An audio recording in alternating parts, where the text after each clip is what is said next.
This week, as we celebrate Palm Sunday and the entrance of Jesus into Jerusalem, we remember the most famous and consequential week of all of history. My theology professors referred to this time as middle time. And what they meant by that is that it was the event that redefined everything that happened before it and affected everything that happened after it. Holy Week is like no other week in all of history. Everything we understand now about God and faith and the meaning for life are all filtered through the suffering, death, and resurrection of Christ.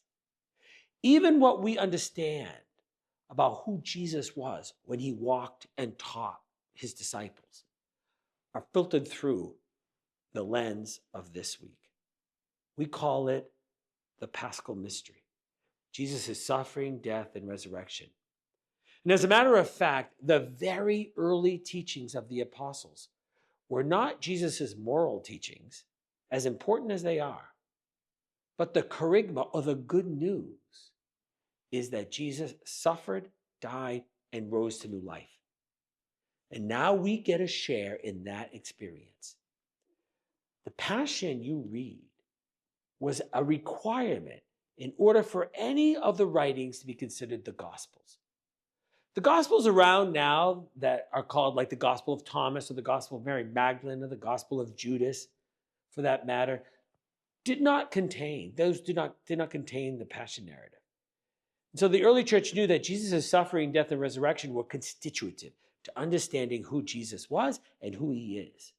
Therefore, any Catholic faith that does not have the passion, death, and resurrection of Jesus is an incomplete faith at best, and heresy at worst. The only thing is that when we talk to most Catholics who speak about the most important teachings of their faith, they'll speak about love as the greatest commandment, or some other moral teachings, or even the Eucharist. However, as St. Paul said, if Jesus did not die and rise, our faith is in vain.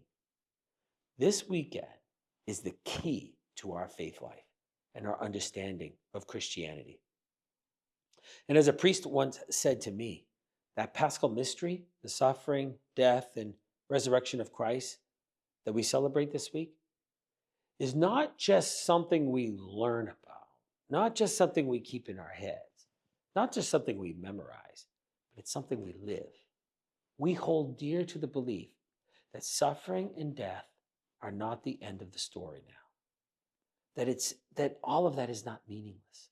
These events in our life, when lived and with and in God, lead to the resurrection, lead to new life. Therefore, our daily sufferings, our sicknesses, our limitations, our own sins are joined with Christ on the cross and are placed on the altar of sacrifice with Christ on the cross at every altar, and they are offered up, and they bring us to new life. They can be transformed, all of these things, through grace. So as you look back, all the way back to original sin, and in the future, all the way to when this ends, we see all these events through the eyes of Jesus hanging on the cross, offering his life to the Father, so that we can join with him up on that cross and be with his Father.